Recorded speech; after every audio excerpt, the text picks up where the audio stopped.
Hello everyone.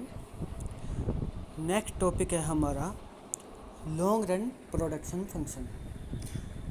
Last video में हमने पढ़ा था शॉर्ट रन प्रोडक्शन फंक्शन, जहाँ पे दो फैक्टर्स होते हैं। केवल एक फैक्टर के अंदर चेंज करके हम प्रोडक्शन में चेंज कर सकते थे। लॉन्ग रन प्रोडक्शन फंक्शन देखो, इसका मेन बेसिक आपको पता है क्या होता है कि यहाँ पे कोई फिक्स फैक्टर नहीं रहता है, सब फैक्टर्स वेरिएबल होते हैं, क्योंकि इसके लिए टाइम मिल जाता है हमें चेंज करने के लिए। फैक्टर्स को चेंज करने के लिए हमें टाइम मिल जाता है। इसमें डेफिनेशन में बता रखा है, in this all the factors of production are variable. Clear है कि यहाँ पे सभी फैक्टर्स वेरिएबल होते हैं। It defines the rate of change in output if all factors of production are change in the same proportion. यहाँ पे क्या होता है भी हमें प्रोडक्शन में चेंज करना है, तो हम क्या करेंगे कि जो हम फैक्टर्स में चेंज करेंगे वो इक्वली रेशियो में चेंज करेंगे, क्योंकि यहाँ पे सब वेरिएबल फैक्टर्स होते हैं। ये हम आगे इसको समझेंगे इस पार्ट को। The result is known as returns to scale और constant proportion type production function. अब देखो यहाँ पे कांस्टेंट वर्ड लगा है। कांस्टेंट मतलब समान, इक्वल। प्रोपोर्शन रेशियो, अनुपात, समान अनुपात में चेंज होगा। जबकि लास्ट उसमें था वेरिएबल प्रोपोर्शन, उसको रिटर्न टू फैक्टर्स कहते थे, इसको रिटर्न टू स्केल कहते हैं। ठीक है, ये भी हम नेक्स्ट चैप्टर हमारा इसी के नाम से आने वाला है, return to factor and return to scale. तब हम इसको एक्सप्लेनेशन, मतलब इसकी डीपली एक्सप्लेनेशन करेंगे इसको। ठीक है, तो यहाँ पे मेन इसका जो आपका बेसिक निकल के आया है कि यहाँ पे क्या है कि प्रोडक्शन के लेवल में चेंज होएगा तो सभी वेरिएबल फैक्टर्स में इक्वली चेंज होएगा। ठीक है, सभी वेरिएबल फैक्टर्स में चेंज होने की वजह से प्रोडक्शन में चेंज होता है, क्योंकि सभी फैक्टर्स वेरिएबल है। सेकंड डेफिनेशन आपको कह रहा है, it is a production function in which the factor ratio remains the same irrespective of the level of production. कि जैसे जैसे प्रोडक्शन के लेवल में चेंज आ रहा है और जो फैक्टर का रेशियो वो रिमेन कांस्टेंट रहने वाला है। हमें याद है ना कि लास्ट वीडियो में रेशियो चेंज हो रहा था, जहाँ पर हम लैंड और लेबर का यूज कर रहे थे। 1:2, 1:4, 1:5, कुछ भी चेंज हो रहा था। यहाँ पे क्या है, सिंपल सा एक वर्ड है कि यहाँ पे अगर 1:2 है तो आपके हर लेवल पे 1:2 ही मिलने वाला है, चाहे प्रोडक्शन में इंक्रीज हो रहा हो चाहे डिक्रीज हो रहा हो। पहले फर्स्ट टाइम में जो आपका रेशियो हो गया ना फिक्स्ड और वेरिएबल का, वही सेम हर लेवल पर रहने वाला है। ठीक है, इक्वेशन आपकी वही कि मैक्सिमम पॉसिबल आउटपुट मान लेते हैं, वही 10 क्विंटल मैक्सिमम पॉसिबल आउटपुट है। Quantity of factor, variable factor x1 का यूज किया जा रहा है और x2 का यूज किया जा रहा है। अब देखो यहाँ पे 1 हेक्टेयर लैंड का यूज किया जा रहा है। ठीक है, और वहाँ पे मान लेते हैं हमारी लेबर काम कर रही है, मान लेते हैं 6 लेबर काम कर रही है और वो क्या कर रही है 10 क्विंटल टोटल उसकी कैपेसिटी है, और वहाँ पे वो 6 क्विंटल प्रोडक्शन कर रही है।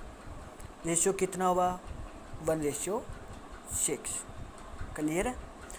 अब क्या होगा, अगर हमें प्रोडक्शन में इंक्रीज करना है ना वेरिएबल फैक्टर्स के अंदर, तो जहाँ लेबर में तो चेंज होने वाला है, वहाँ पे हम लैंड में भी चेंज करेंगे। हम 1 हेक्टेयर लैंड और ले लेंगे वहाँ पे।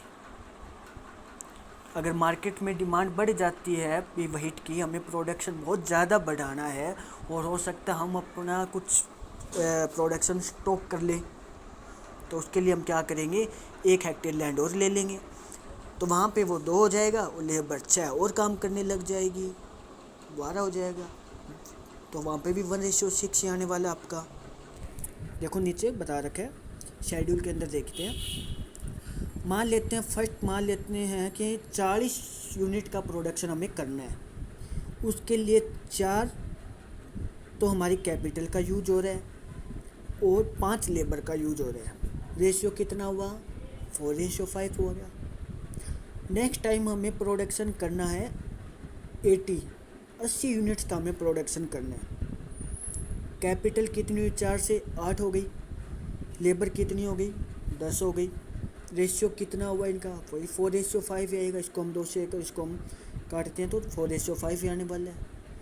उसके बाद हम प्रोडक्शन में और ज़्यादा इंक्रीज करते हैं, 120 यूनिट्स का प्रोडक्शन करते हैं, कैपिटल 12, लेबर 15, अभी भी 4:5 आने वाला है। तो यहाँ पे क्या होता है कि जब प्रोडक्शन में इंक्रीज करना है ना, चाहे हमारे फिक्स्ड फैक्ट्री की कैपेसिटी बड़ी है कि हमने 6 क्विंटल वेट का प्रोडक्शन किया, 4 तो अभी भी बाकी है, लेकिन इसमें क्या होता है लॉन्ग रन के अंदर, लॉन्ग पीरियड के अंदर, कि हमें अगर प्रोडक्शन में इंक्रीज करना है तो सभी वेरिएबल फैक्टर्स में इक्वली चेंज करके ही किया जा सकता है। ठीक है, तो यहाँ पे देखो हर टाइम आपका हर लेवल पर 4:5 आ रहा है, और इसीलिए इसको कहा गया है constant proportion type production function. बाकी इसको डीपली हम नेक्स्ट चैप्टर में पढ़ने वाले, वहाँ पे और ज़्यादा क्लियर हो जाएगा आपका। नेक्स्ट पूरा चैप्टर आपका इसी वेरिएबल प्रोपोर्शन और कांस्टेंट प्रोपोर्शन के ऊपर ही है। ठीक है, और लेकिन बेसिक आपका ये रहने वाला है, इसलिए यहाँ से ऐसा नहीं है अभी नेक्स्ट चैप्टर करेंगे तब इसको समझेंगे, लेकिन आपको बेसिक यहीं से क्लियर करना ही है। उसके बाद हम डायग्राम बनाते हैं। अब डायग्राम में हमें पता है अभी ओ एक्सिस पे और ओ वाई एक्सिस पे हमें यहाँ पे फैक्टर्स का गेम है। डेफिनेशन के अंदर फैक्टर्स का गेम है पूरा, बे फैक्टर कांस्टेंट रह रहे हैं, शॉर्ट रन के अंदर फैक्टर चेंज हो रहे हैं, गेम तो फैक्टर्स का है, तो हम डायग्राम में क्या करेंगे, फैक्टर्स ही रखेंगे। वही चाहे आप लेबर नीचे ले सकते हो, चाहे कैपिटल नीचे ले सकते हो, कोई दिक्कत नहीं है। तो हमने यहाँ पे क्या किया, लेबर को हमने कर दिया ओ एक्सिस पे, और कैपिटल को फिक्स्ड फैक्टर को हमने कर दिया ओ वाई एक्सिस पे। ठीक है, अब क्या हो रहा है, ये 45 डिग्री रहने वाली है, ये एक 45 डिग्री जो इक्वली चेंज हो रहा है। जितना चेंज कैपिटल में आ रहा है उतना ही चेंज आपका लेबर के अंदर आ रहा है। 4:5 हर टाइम आपका क्या हो रहा है, ये 4:5 बन रहा है। अब यहाँ पे देखो ये 0 है, अगर मान लेते हैं हमने ओ से स्टार्ट किया, 0 कैपिटल तो लेबर भी 0, capital L1 labour labour L1 capital K2, यहाँ पे 45 डिग्री बनाएगा। इतना ही चेंज इधर आने वाले है L1 से लेकर L2 में जितना चेंज है वही यहाँ पे K1 से लेकर K2 में चेंज है। आप इसको अगर शेड्यूल के हिसाब से बनाओगे तो आपका सेम 45 डिग्री पर एक एंगल बनने वाला है। कैसे बना लेना, कोई दिक्कत नहीं है। मेन इसका कंक्लूजन यही निकल कर आया है कि प्रोपोर्शन कांस्टेंट रहने वाला है। एक्सप्लेनेशन में दे रखा है, वही आपका के एक फिक्स फैक्टर है, लेबर आपका वेरिएबल फैक्टर है, K is also variable in the long run. ठीक है, so for all levels of production you can maintain in ideal ratio 5:4 या 4:5, वो कोई दिक्कत नहीं है कि variable factor ratio fixed factor ratio. ठीक है, कंक्लूजन में क्या दे रखा है, there is a tendency to equalise the ratio. यहाँ पे क्या है, हर हमें क्या दिखा रहा है, हर लेवल पर इक्वल रेशियो दिखा रहा है बिटवीन लेबर एंड कैपिटल।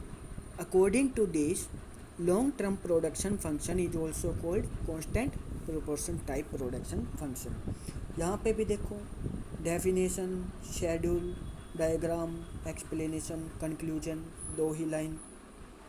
सभी फैक्टर्स वेरिएबल होते हैं। प्रोडक्शन में चेंज तभी आ सकता है जब सभी वेरिएबल फैक्टर्स में इक्वली चेंज आएगा, कांस्टेंट प्रोपोर्शन रहने वाला है। क्लियर है। नेक्स्ट इन दोनों में डिफरेंस दे रखा है, difference between shorten variable proportion production function के अंदर और कांस्टेंट प्रोपोर्शन के अंदर। सबसे पहले मीनिंग देखो, शॉर्टन के अंदर क्या है, in which at least one factor of production is fix, उसके अंदर एक फैक्टर फिक्स रहे रहेगा। ठीक है, जबकि वहाँ पे क्या होता है, सभी फैक्टर्स वेरिएबल होते हैं। पूरा गेम किस पे है, शॉर्ट पीरियड लॉन्ग पीरियड के ऊपर। क्लियर है। लो कौन सा होता है, लो यहाँ पे लो वेरिएबल प्रोपोर्शन होता है कि प्रवृत्ति अनुपात का नियम, कि हर टाइम अनुपात परिवर्तन हो रहे हैं। यहाँ पे आप लॉ ऑफ कांस्टेंट प्रोपोर्शन भी कह सकते हो, यहाँ पे आप रिटर्न टू फैक्टर कह सकते हो, वहाँ पे आप रिटर्न टू स्केल कह सकते हो, कोई दिक्कत नहीं है, ठीक है। Output can only be increased by changing the quantity of variable factor.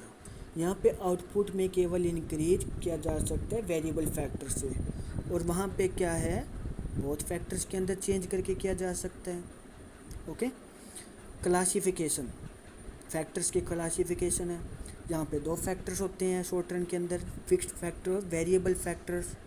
और यहाँ पे क्या होता है, यहाँ पे फिक्स्ड और वेरिएबल फैक्टर डिसअपियर हो जाते हैं, सारे ही वेरिएबल फैक्टर बन जाते हैं, ठीक है। फैक्टर रेशियो यहाँ पे चेंज हो रहा है, यहाँ पे चेंज नहीं हो रहा है, कुछ ही नहीं है, सब डेफिनेशन से निकला हुआ है। बस आपको ये ध्यान रखना है, जब भी आप एग्ज़ाम में या टेस्ट में जब भी डिफरेंस दिखाते हो तो इसका बेसिस मतलब ये मेन आपकी हेडिंग ज़रूर होनी चाहिए। क्लियर है? तो ये आपका हो चुका है शॉर्ट रन प्रोडक्शन फंक्शन और variable long run production function. Difference इतना है, उसको वेरिएबल प्रोपोर्शन टाइप प्रोडक्शन कहते हैं क्योंकि वहाँ पे हर लेवल पर रेशियो चेंज हो रहा है, किसका, फिक्स्ड और वेरिएबल फैक्टर का। और इसको कांस्टेंट प्रोडक्शन फंक्शन कहते हैं क्योंकि यहाँ पे सभी वेरिएबल फैक्टर्स होते हैं और यहाँ पे रेशियो हर लेवल पर इक्वल रहता है। क्लियर है? ओके।